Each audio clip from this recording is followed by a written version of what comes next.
Welcome back. I forgot my glasses in the other room, and do you think I can be bothered going to grab them? No. Hi everyone, I'm Allie. Welcome back to my little bookish channel. Really appreciate you being here. Like, subscribe, comment, please. Love it.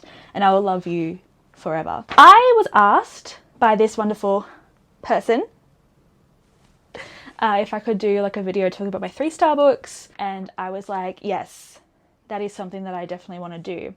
So last year was overall quite a fantastic reading year.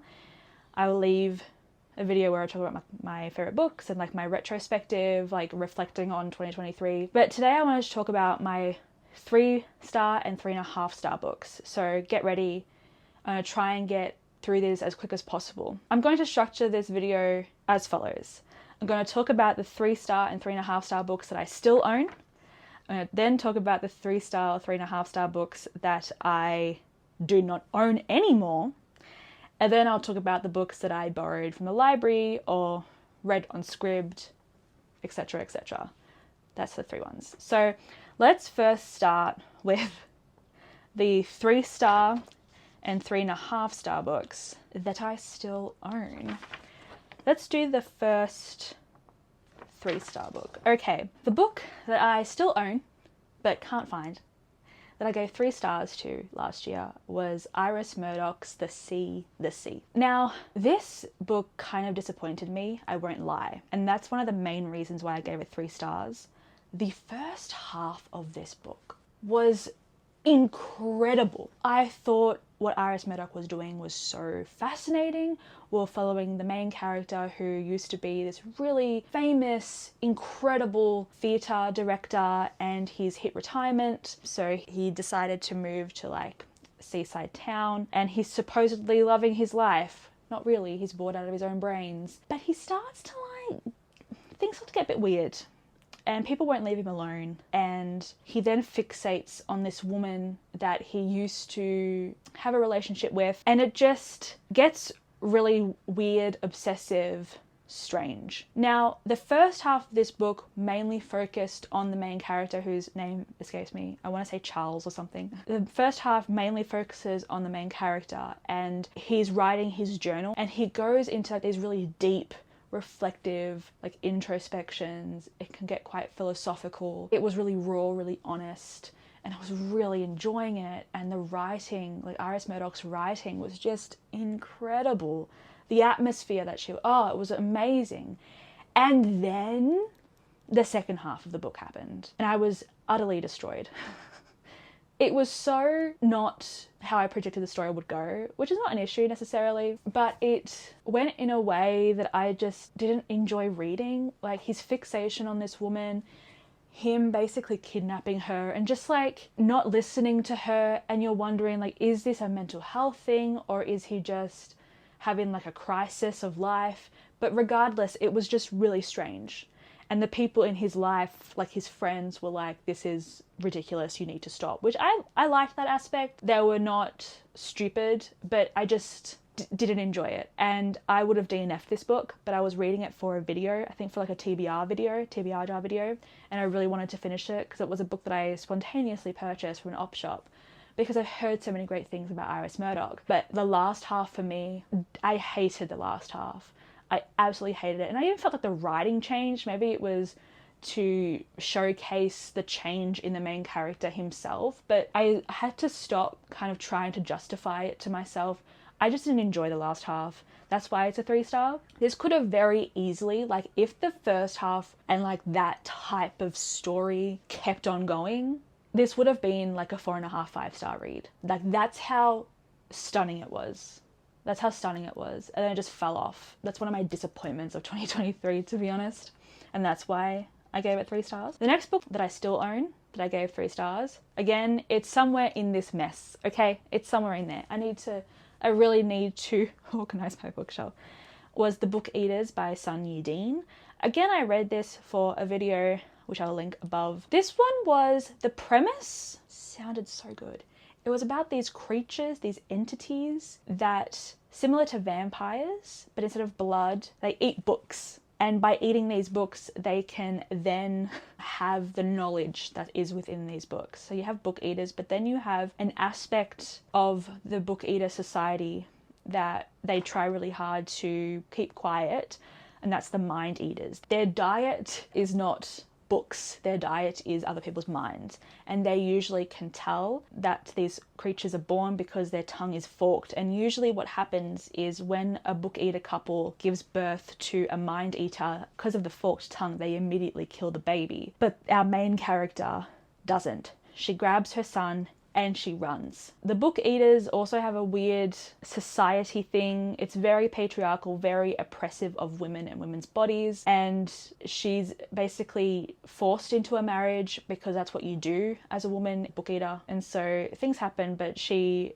grabs her son and runs after her son basically tries to kill the father, or does kill the father. So she runs. But supposedly, like, the entire premise of this novel is that supposedly there is a cure, not a cure, but a way to help stop mind eaters from feeding minds, from stopping that craving. And it's through one of the book eater families, but no one's heard from this family. They've basically all thought that they're all destroyed or something. And this mother is trying for the life of her to get in contact with this family, or someone who knew the family, who knew the formula, so she can create the formula and give it to her son. She gets found before she can do the finding, if that makes sense. Overall, a very mediocre read. I was expecting more fast-paced action, and if I didn't get the fast-paced action, at least more interesting world building, more interesting character work.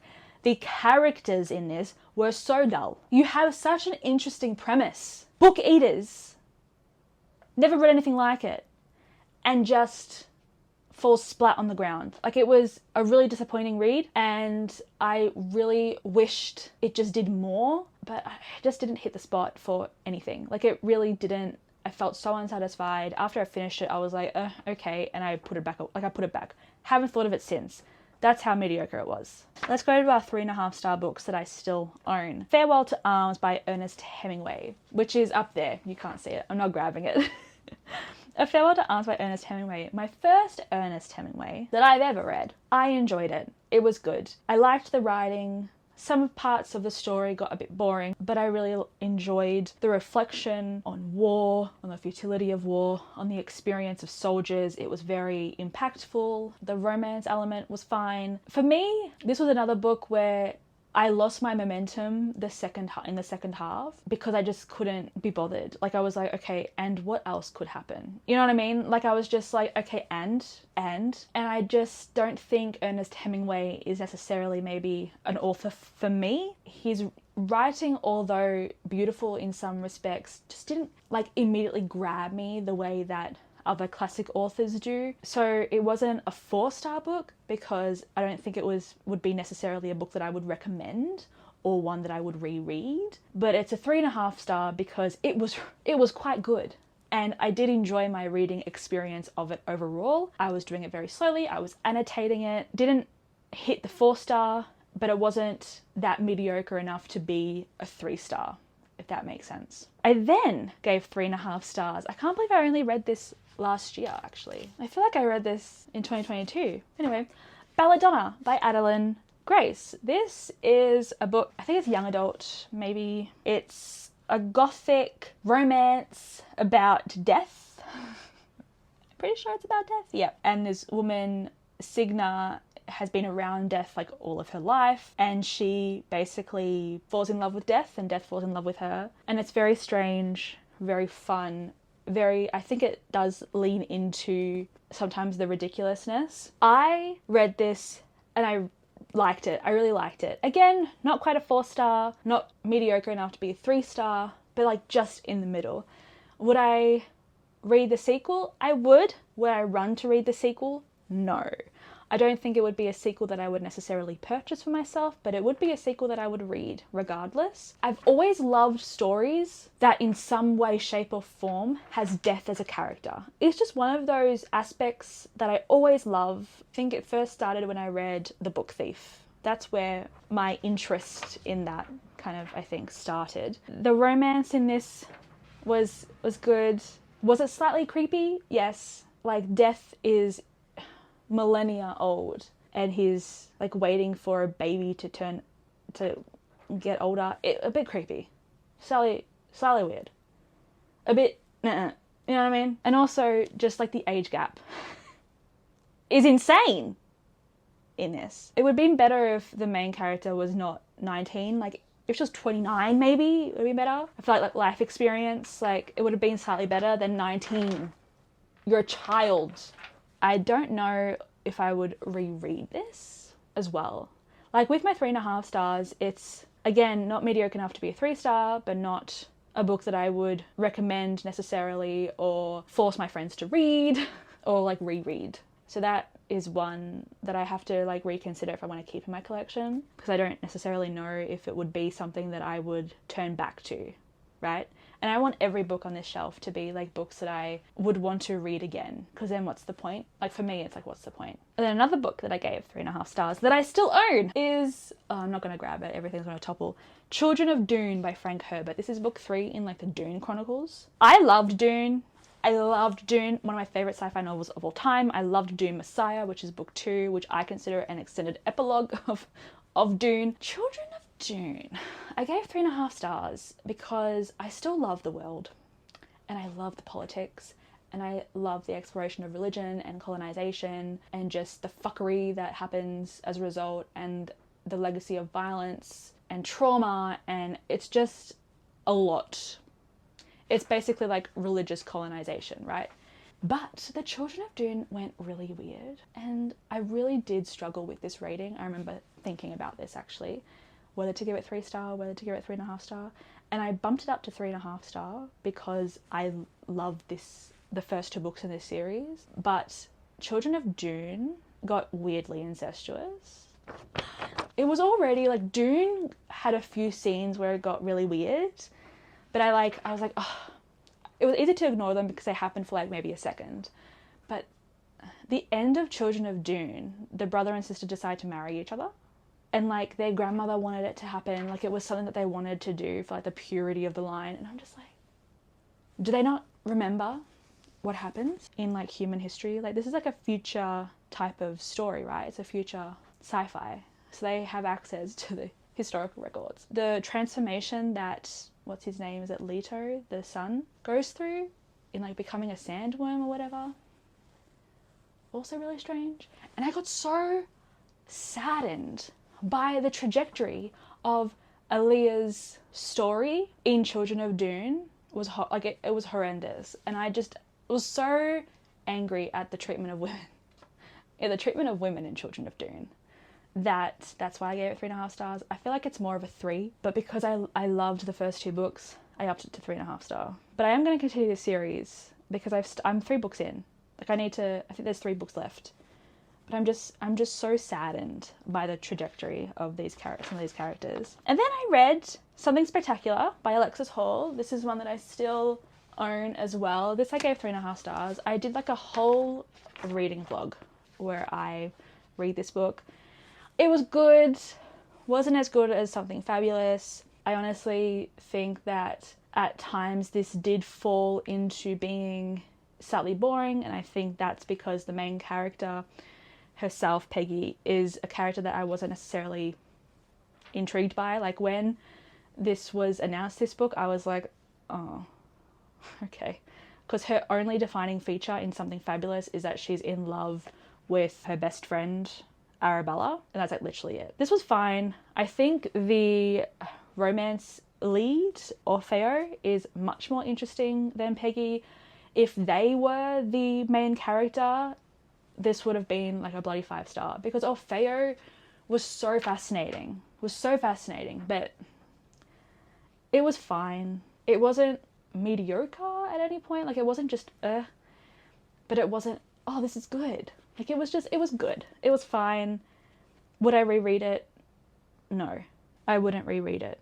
But I would recommend this series, I think. I would recommend the series to my friends who want a romp of a time, and in turn would then recommend this book. Because I feel like this book, while not for me, would be for a lot of other people. I just wanted it to lean more into the ridiculousness, but I don't think maybe that was the tone that this book wanted. And then the last book that I gave 3.5 stars that I still own is The Vampire Lestat. Again, did an entire reading vlog based on this book. This is a hard book to rate because Anne Rice's writing, absolutely insane.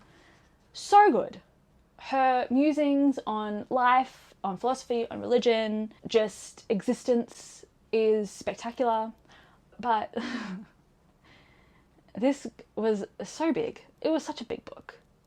And it got slightly boring. And I was like, can we keep up the momentum? I really loved when Stat met Marius. Was his name Marius? He's like this older ancient vampire, and for like chapters and chapters he's telling Lestat his story, and that was so good. It was so good. But I just don't understand Lestat's ambition, his motivation. Like he's very grey and like ambivalent, morally ambivalent character, which I like. And it's interesting to see him go from like the villain of Lewis's story in Interview with a Vampire to being this sort of like anti-hero, because you understand him a bit more. But then towards the end you're like, what's the purpose of doing everything that you're doing right now? Like, what are you trying to prove? Like, what are you doing? What are you doing, mate? Would I recommend this book? No. I don't even think I would recommend Interview with a Vampire, to be honest. Because Interview with a Vampire, I think, was also a 3.5 star read.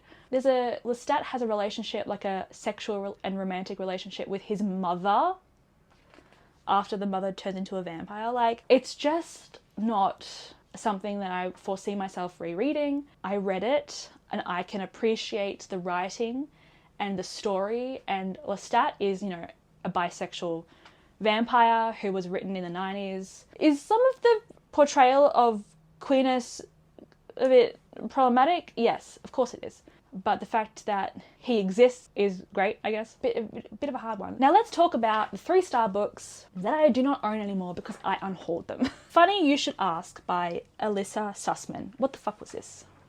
I was nice when I gave this book 3 stars because I read this during the hype of Funny You Should Ask, and everyone was giving it 5 stars and loving it. So I honestly felt like something was wrong with me, and I felt like I couldn't give it the star rating that I wanted to, which was like a 1-star rating. Over time, I realized it's not a 1 star. It's more of like a 2.5 to 3 star. This was a horrible romance. There was no romance to speak of. There was no sexual tension. There was no real story. The chemistry between the two characters was not even there. I don't understand how people like this book. I didn't at all feel persuaded by the romance. And like, the entire thing was that she spent like a weekend, not even, with this one guy who was like a celebrity and she was a journalist. Like, all you did was dry hump on a couch, babe. Like, what the fuck? It was so stupid. It was so stupid. And I absolutely detested it. But in actuality, it would be a 2-star. Yeah, it would be a 2-star book. I don't like this book. Would not recommend it. Would never reread it. Would never read from this author again. Never Let Me Go by Kazuo Ishiguro. I gave 3 stars. I think I didn't read this at the right time, maybe, because I did not feel the way everyone else feels when reading this book. I thought it was fine. That's why it's 3 stars. I thought it was fine. It was a book about what it said, about this woman reminiscing on her very strange life. I won't say much, but all that sort of stuff. And it's supposed to make you cry. There's supposed to be a twist. I was never sure if the twist was like meant to blindside you, because it never did for me. And maybe that's why I didn't feel as an emotionally visceral reaction as everyone else. I read this only because I started it and I felt like I had to. I would have DNF'd it. It was fine. I've read a few Kazuo Ishiguro. I've DNF'd one, read one, gave it 4.5 stars, absolutely loved it, and then read this and gave 3 stars. So I don't think Ishiguro is for me. I have one book left of his on my shelf, which is Clara and the Sun, but I don't know how I feel about him anymore. So that's my relationship with Never Let Me Go. The Memory Police by Yoko Agawa. This one was also a slight disappointment because it sounds really dystopian, really sci-fi, and it is, but it's just so vague that I'm like, okay, can we get to a story? Can we get to something of substance? Because why am I reading this? That's all it was. It was just very hazy, very misty, and not in a way like Mona Awad that I really enjoy. It was more like vague and ambiguous. Why is this happening? Why are they losing their memory? And who's organising this? And how is it being organised? But I don't think those questions were necessarily meant to be answered. It was just an overall very fine time.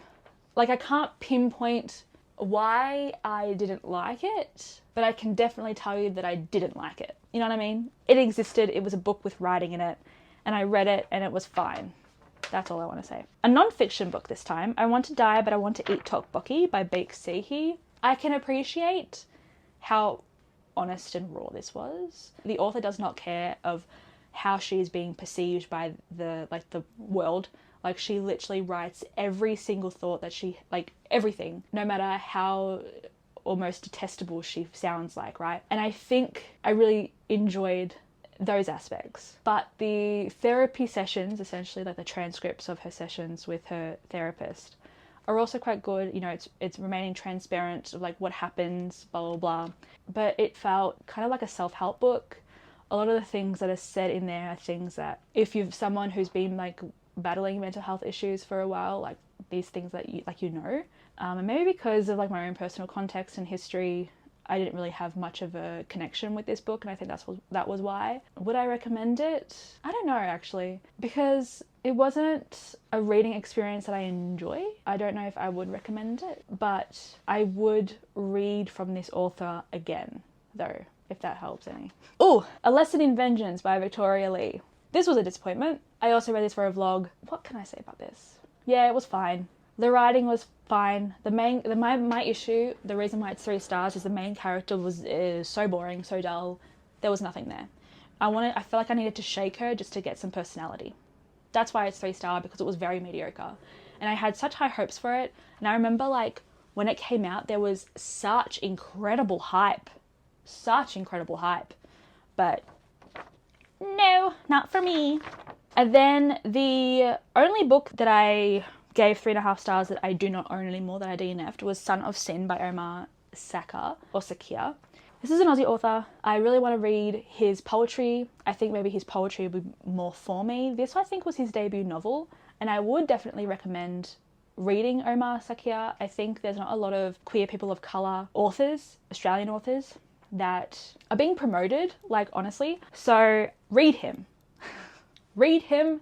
But I gave it 3.5 stars because I really loved the writing, and I loved a lot of aspects of this, but at the end of the day, it just didn't hit for me. And to be like a 4 star and above, it needed to hit.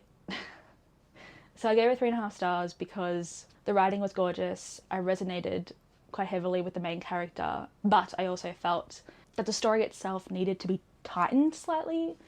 I felt like it needed a good edit. It felt like a writer kind of getting their bearings into like writing a novel, which is fine, but like that's kind of a reason why I gave it 3.5 stars. Now let's talk about the books that I gave 3 stars that I borrowed from the library or got on Scribd. So The Last Graduate and The Golden Enclaves by Naomi Novak. These books, this entire series is really horrible, but I have to say The Golden Enclaves is like the best in the series. This series was a huge disappointment. If you've read Naomi Novak before, like, her writing was just so gorgeous, so perfect and beautiful and wonderful, with really interesting stories. And then she writes this godforsaken young adult fantasy series, and it was horrible. The writing, atrocious. The main character, atrocious. So boring, so annoying.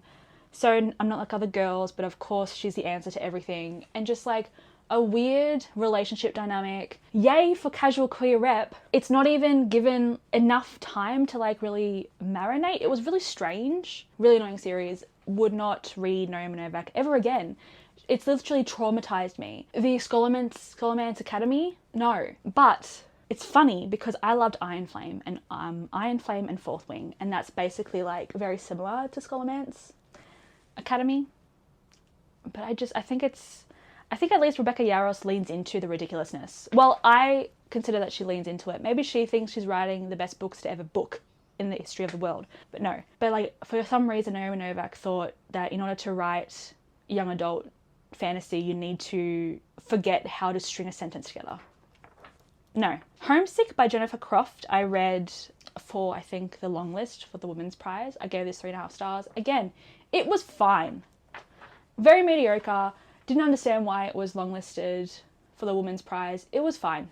Like, what else am I going to say? It should have stayed a memoir. I don't think it transferred very well to whatever this was supposed to be. It just didn't work. I feel like the emotional nuance of Jennifer Croft's story was lost, transferring it over to a fiction story, if that makes sense. I then gave 3 stars for Sorry Bro by Talene Voskuni, and I think this mainly gave 3 stars because I found the bisexual representation to be slightly problematic. It didn't sit right with me, and every time I picked it up, I would always have a really icky feeling inside my tummy. I also think that there were aspects of it that the main character, her perception on like Armenian culture and like the Armenian genocide wasn't confronted enough. Like, she had quite, again, problematic opinions that were never really corrected properly or like spoken about in a nuanced way. It was just really disappointing, and it was kind of a book that I was anticipating for 2023.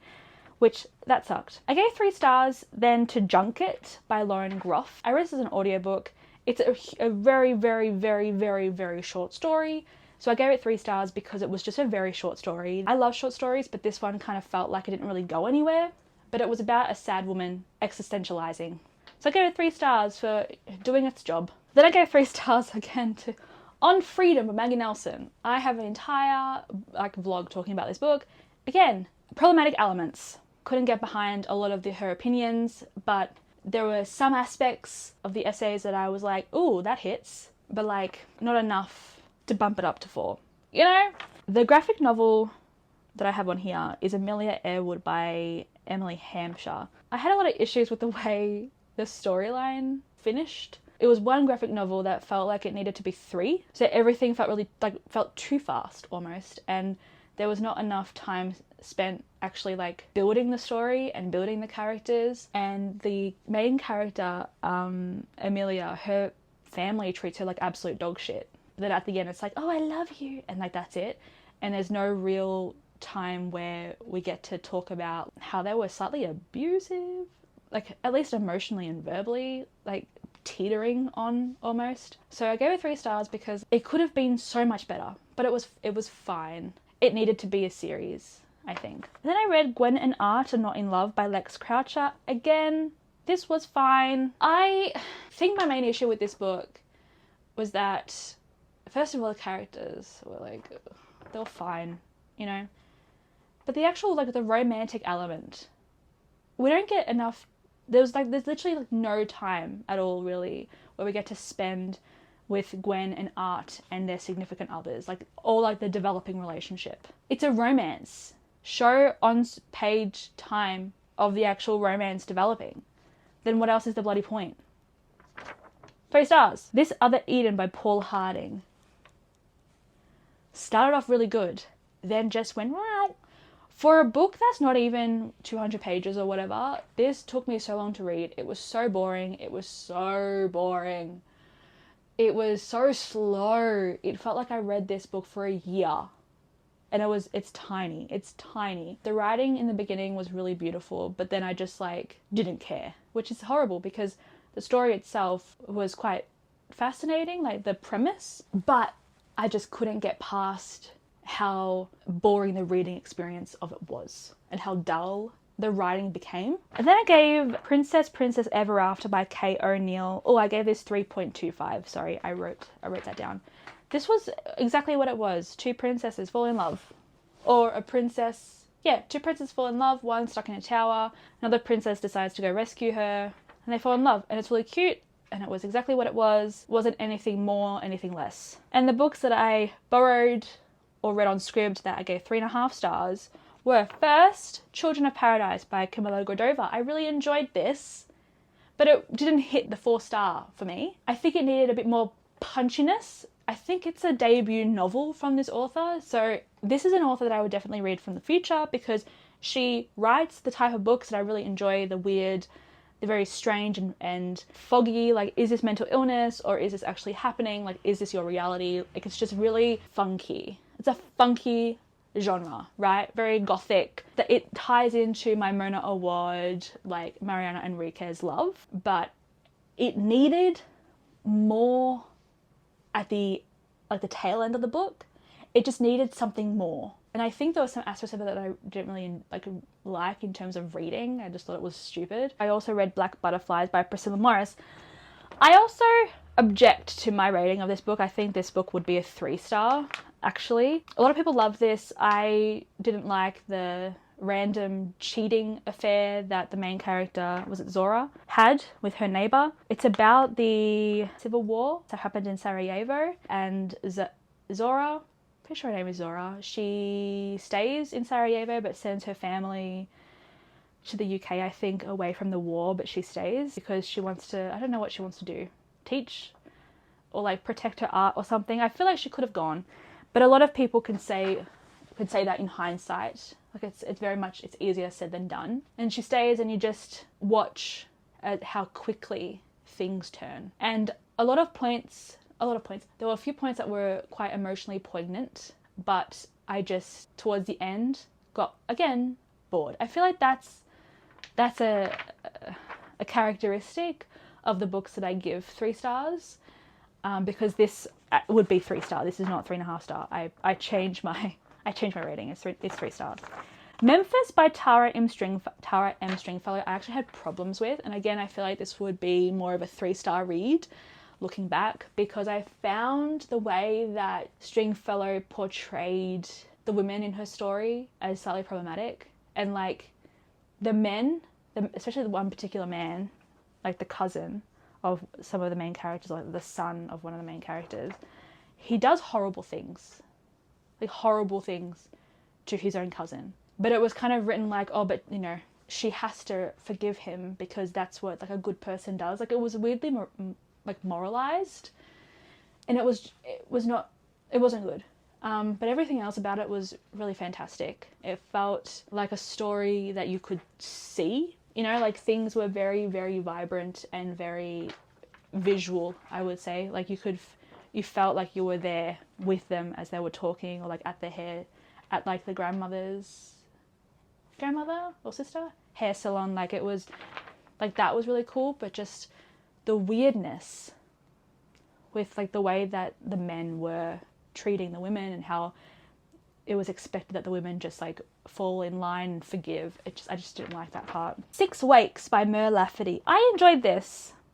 Gave it 3.5 stars because I wanted to know more about the motivation of like the villains in this story. Like, why did it happen? Like, why did the entire story happen, and why was it necessary? And those questions were never answered, and I think it was like a world building issue. I think there needed to be a bit more world building, but it's so fast paced and so, it's like a closed door sort of mystery on a spaceship, and like there's about clones and stuff, that you kind of forget that you have questions until the end, and you're like, yeah, but why? Like, why did this happen? You kind of vaguely motion towards it, but you don't do anything to actually talk about it. And for me, especially at the end, that's why it fell slightly flat. But if you want a really fun read it. And then a short story collection, Sabrina and Karina by Callie Fayado and Steen. Again, this was one that the short stories were good. They were good. The writing was good. I enjoyed some of them. I think like overall, this was a 3.5 star short story collection. None of the stories I think are that memorable, whereas like other short story collections that I have, I remember. Like, I remember them, and I remember the reading experience of it. Whereas with this one, I don't necessarily. However, I would read definitely from this author in the future. And then Coffee Boy by Austin Chant, I gave 3.5 stars because it was a cute romance and it was gay. 3.5 stars. It wasn't like my new favorite. It wasn't one that I would like reread, but it was fun. 3.5 stars. A River Enchanted by Rebecca Ross is the last one. This one for 3.5 stars. This one, I had a lot of expectations on this. I think because so many people love the Divine Rivals, right? It was fine. It was actually it was good. I think it had a really interesting premise and an interesting, quite unique, like little world, slightly fey, but not really. There's magic, but the magic's in the music, and there's like kind of, you know, enemy territories. A really interesting dynamic. The gods are, you know, other. Like, I think the gods are like fey-esque. So like they're quite other, and they have no idea how to act in a way that is human because they're not human. And so it's very easy for them to be like, you looked at me weirdly, so I'm going to take away your voice. Like, that's just them, and I liked that. I thought that was good. The slow burn romance was adorable. Why it wasn't a 4-star? Because it was so slow. I'm all for a slow book. I fucking love slow burn. I love slow burn fantasy, I love slow burn romance, I love books that have no plot and are just super slow character studies, but this was just too slow for me, and it was so long. It felt like 600 pages, but I think it was just over 400. It just felt so long, and towards the end I felt like I was skimming because I just wanted it to end. And this is also another one where I would read the sequel, which is the final book in the duology, but I wouldn't run for it. I'm not going to put it on hold. If I go to the library and it's there, maybe I'll borrow it, but I wouldn't like put it on hold and like reserve it. And then I just realized that I actually have 3 books that I want to talk about that I gave 3.75 stars. And the book that I still own, that I have, was The Woodlanders by Thomas Hardy. I gave this 3.75 stars because I really liked it, but I was comparing it so heavily to The Return of the Native, which I gave 4.5 star, that giving The Woodlanders even a 4-star felt wrong. And it's a book that I don't think I can pinpoint to you what my issue of it was. It's just in comparison to The Return of the Native, which is my favourite Thomas Hardy book, it fell less. It fell slightly short. So in my head, 3.75 was exactly what it wanted, exactly what it needed. Not 3.5 star, not 4 star, because 4 star is too close to 4.5. And 4.5 is The Return of the Native. The Woodlanders is not 0.5 less, it's a bit more than that. But it's not a 3 star, it's not a 3.5 star. Does that make sense? It's very strange how my head works sometimes, but that's how it works for The Woodlanders. And I would reread The Woodlanders. And then 2 books that I borrowed, Turtles All the Way Down by John Green and Good Omens by Neil Gaiman and Terry Pratchett. For both of these, for me, it was more just didn't quite get there. That's all it was. Like, it was better than I expected, and I had a good time reading them, but I wouldn't give them a 4 star. And I wouldn't reread them. Good Omens were, like, there were some things that were problematic, like, you know, racial slurs and like homophobic slurs and fat phobia, that honestly, like, looking back, I would probably bump it a bit further down on my scale. But Turtles All the Way Down, I think, did a really wonderful job in portraying mental health and like the spiral, like the anxiety spirals that I just, that's me. Like, it was me on a page, right? But there were certain things that I got frustrated by, especially with like her best friend, that I don't think was given enough time to like deconstruct and explore a little bit more, because what her friend did was horrible, like absolutely atrocious. So just found that to be a bit weird. I didn't like the way that was handled very well, but overall I think it was really good. That's all the 3 to 3.5 to 3.75 books that I gave in 2023. I hope that was interesting. It's like, talking about it, I kind of understand a bit more of my own rating system. So maybe I should do a video talking about my rating system and like exploring what that means, and if it's like futile, like what is actually rating, and like why is my random opinion important? You know what I mean? But I also have done my 4 to 4.5 star books, which I will be doing a video in the future about, because I think that's interesting, because like there are some 4.5 star books that I love and I consider my favorite, but they weren't 5-star books. So it'd be interesting to reflect on those, wouldn't it? Hope you enjoyed. This was fun, but I made the mistake of standing up for this video and my back hurts. As always, take care and stay safe. Happy reading. Have a great day, evening, afternoon, wherever you are. Hit the subscribe button, please. I really appreciate it. And I will see you next time. Bye, friends.